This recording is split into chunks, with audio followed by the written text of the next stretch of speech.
Nah, saudara-saudara, saudara kita yang berada di Cianjur, yang dimana mereka sedang ditimpa bencana, sedang ditimpa musibah, yaitu gempa bumi, maka penderitaan yang mereka rasakan itu pun adalah penderitaan kita, saudara-saudara.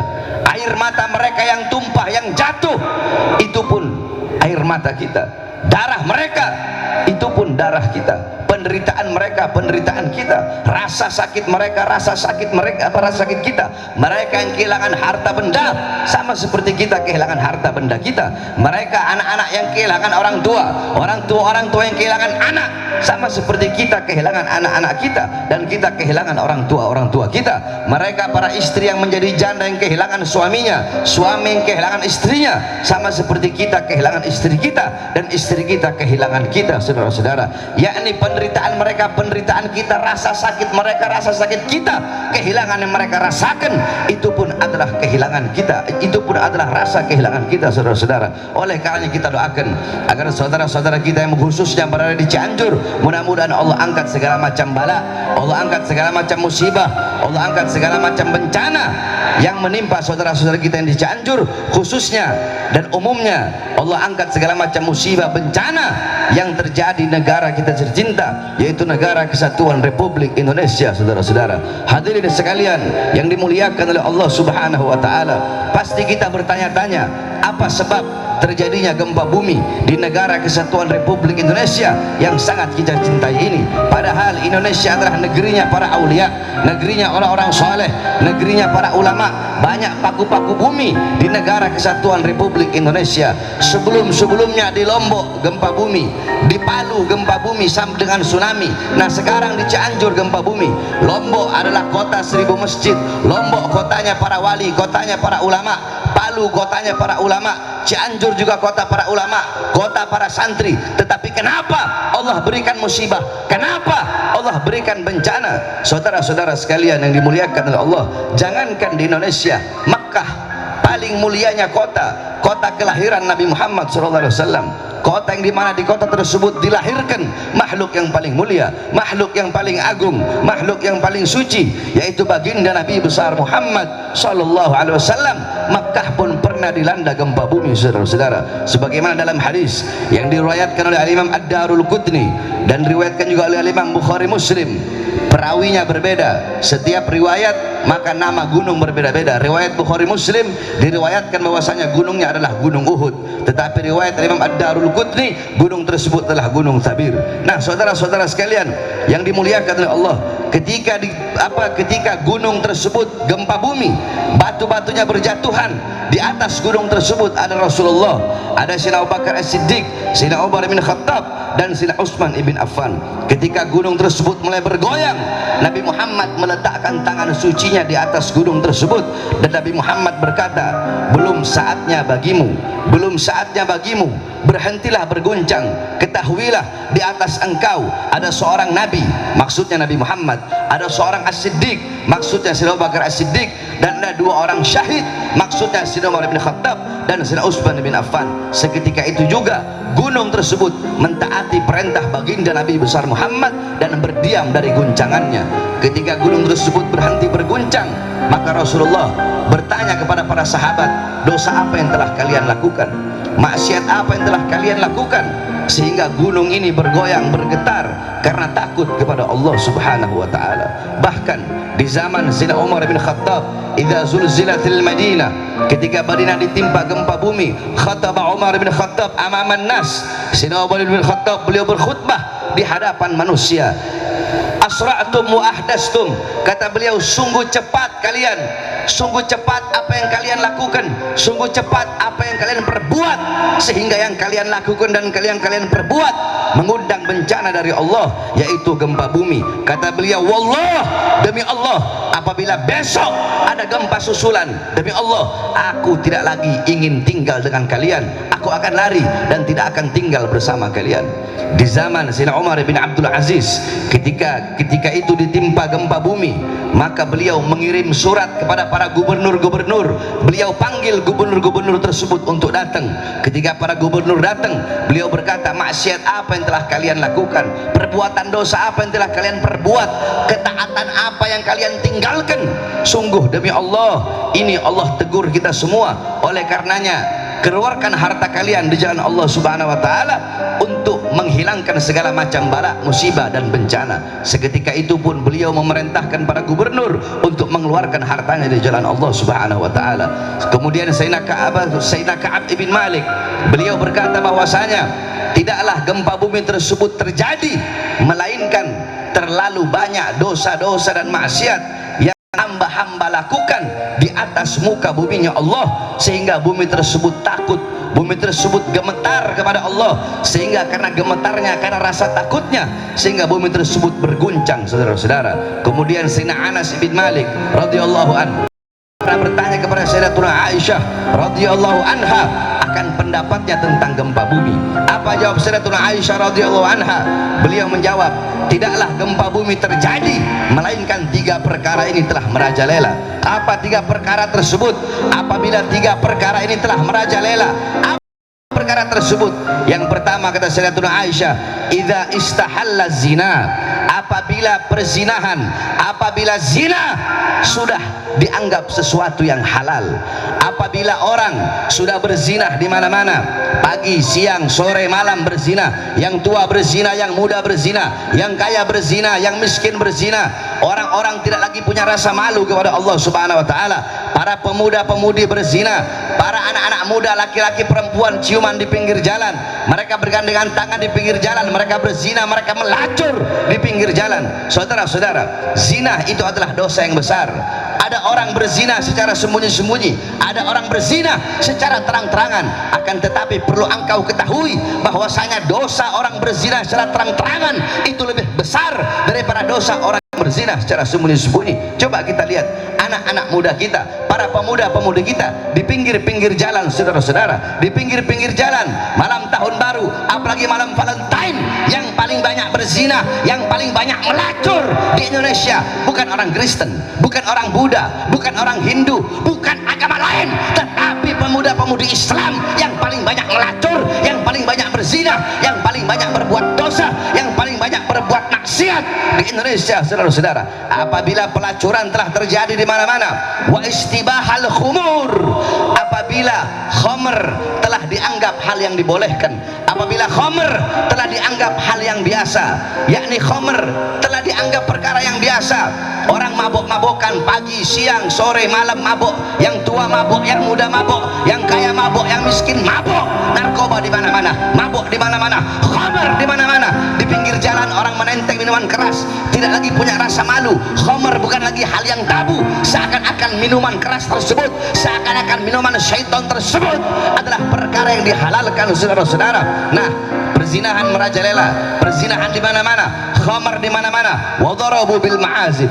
Kemudian orang-orang mulai memainkan musik-musik yang membuat lupa kepada Allah Subhanahu wa taala.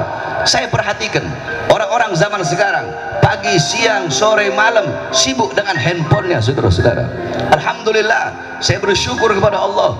Udah 1 bulan ini semenjak saya sakit, saya tinggalkan handphone. Saya tidak mau sibuk megang handphone, saudara-saudara. Orang seluruh Indonesia WhatsApp saya tidak ada saya buka, tidak ada saya baca. Saya mulai meninggalkan handphone. Anak-anak zaman sekarang umur 6 tahun pegang handphone, umur 7 tahun pegang handphone, umur 8 tahun pegang handphone. Yang tua, yang anak kecil, yang muda, yang tua, semua sibuk dengan handphone, saudara-saudara. Pagi, siang, sore, malam waktumu diambil oleh handphone. Handphone menjadikan engkau jauh dari Allah, handphone menjadikan engkau jauh dari Rasulullah. Memang betul handphone sesuatu yang bagus, handphone membawa manfaat, tetapi saya perhatikan banyak orang-orang sekarang handphone lebih banyak membawa mudarat. TikTok dan YouTube segala macam, orang-orang mulai lupa kepada Allah, mulai lupa kepada Rasulullah. Ulamanya, ustadz, kiai, habibnya sibuk main TikTok, saudara-saudara. Orang-orang lupa kepada Allah. Handphone, suami istri hadap-hadapan, si suami sibuk main handphone, si istri sibuk main handphone. Handphone menjauhkan orang-orang yang dekat. Kalian berkata handphone, kalian bisa berhubungan dengan orang-orang jauh, ya, kalian bisa berhubungan dengan orang-orang yang jauh, akan tetapi handphone bisa menjauhkan suami dengan istri, menjauhkan orang tua dengan anak, dan anak dengan orang tuanya. Ini yang terjadi, saudara-saudara. Musik-musik membuat lupa dan lalai kepada Allah. Orkes di mana-mana. Kalian sibuk dengan handphone kalian, memutar musik-musik yang membuat lupa dan lalai kepada Allah Subhanahu wa taala. Kalian lebih memilih panggilan handphone, kalian lebih memilih panggilan perut, dan mengabaikan panggilan Allah Subhanahu wa taala. Di masjid-masjid kalian, di musola-musola kalian, di surau-surau kalian, terdengar panggilan Allah Subhanahu wa taala. Hayya 'alas shalah, hayya 'alas shalah. Ayo salat. Kalian yang bekerja, tinggalkan pekerjaan kalian. Kalian yang berdagang, tinggalkan dagangan kalian. Kalian yang punya toko, tutup sementara toko kalian. Ayo kembali kepada aku, kata Allah. Ini saatnya engkau kembali kepada aku. Ini saatnya engkau beribadah kepada aku. Tetapi kita yang sibuk dengan pekerjaan, yang sibuk dengan urusan dunia, sibuk dengan urusan harta, pangkat, jabatan, tahta, kekuasaan, sibuk dengan urusan perut, sibuk dengan urusan handphone, sibuk dengan urusan pekerjaan, sibuk dengan urusan tokonya. Yang di toko tetap dengan tokonya, yang bekerja tetap dengan pekerjaannya, yang sibuk dengan harta tetap dengan urusan hartanya, lebih memilih panggilan-panggilan perut dan mengabaikan, meninggalkan panggilan Allah Subhanahu wa taala. Saudara-saudara, jikalau kalian ingin tahu bagaimana orang-orang zaman dulu, para ulama, para ustadz, para kiai, para habaib, bagaimana para aslafun saleh zaman dahulu, bagaimana ketergantungan mereka, bagaimana kebutuhan mereka terhadap handphone, apa terhadap Al-Quran, maka bercerminlah engkau, lihatlah di zaman sekarang bagaimana kebutuhanmu, bagaimana ketergantunganmu terhadap handphone, maka seperti itulah kebutuhan dan ketergantungan orang-orang terdahulu terhadap Al-Quran. Jikalau kalian zaman sekarang bangun tidur pegang handphone, orang zaman dulu pegang Quran, baca Quran. Jikalau kalian mau makan pegang handphone, sebelum makan pegang handphone, mau makan pegang handphone. Orang-orang zaman dulu sebelum makan baca Quran, pegang Quran, habis makan baca Quran, pegang Quran. Kalian mau tidur pegang handphone. Orang-orang zaman dulu mau tidur pegang Quran. Kalian sesaat nggak megang handphone, hati kalian gelisah. Orang-orang zaman dulu sesaat nggak megang Quran, sesaat nggak baca Quran, hati mereka gelisah. Bukan berarti kalian nggak pegang handphone, terserah sesuka hati kalian pegang handphone.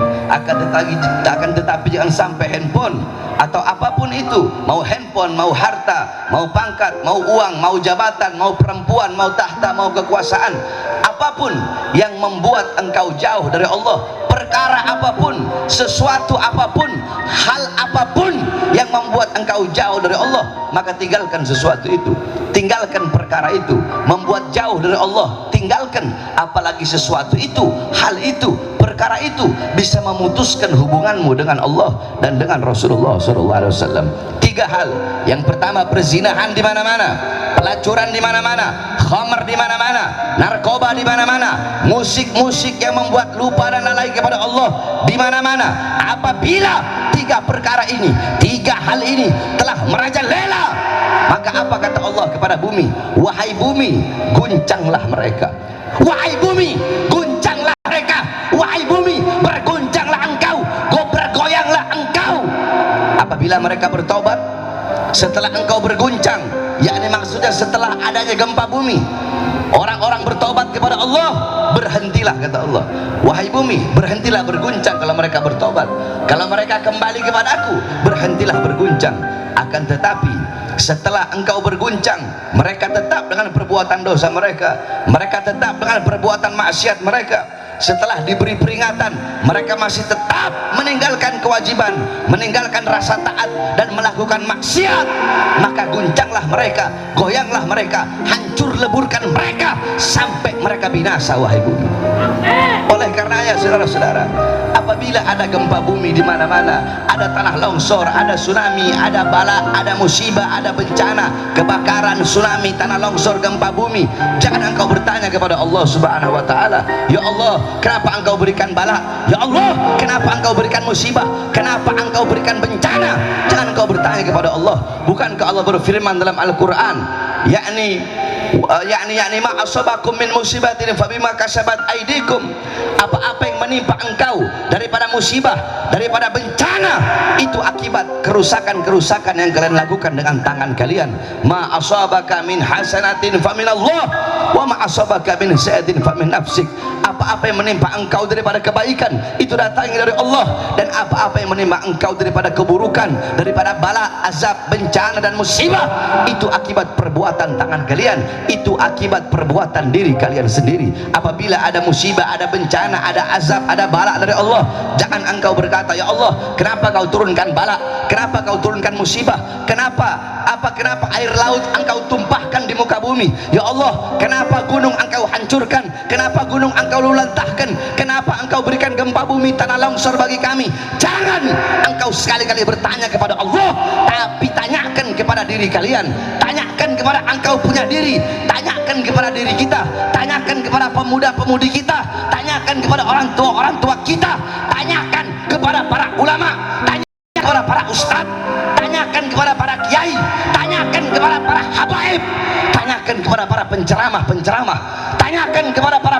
pengkhutbah, tanyakan kepada ketua-ketua masjid, tanyakan kepada para pimpinan-pimpinan pondok pesantren, tanyakan kepada para pemuka agama, tanyakan kepada para pejabat, tanyakan kepada para RT, para RW, para lurah, tanyakan kepada para camat, tanyakan kepada para bupati, tanyakan kepada wali kota, tanyakan kepada para menteri, tanyakan kepada para polisi, tanyakan kepada presiden, tanyakan kepada aparat, tanyakan kepada para pejabat, maksiat apa yang telah kita lakukan, dosa apa yang telah kita lakukan, ketaatan apa yang telah kita tinggalkan, sehingga mengundang bala dari Allah, sehingga Allah berikan bala dan musibah bagi negara kesatuan Republik Indonesia. Saudara,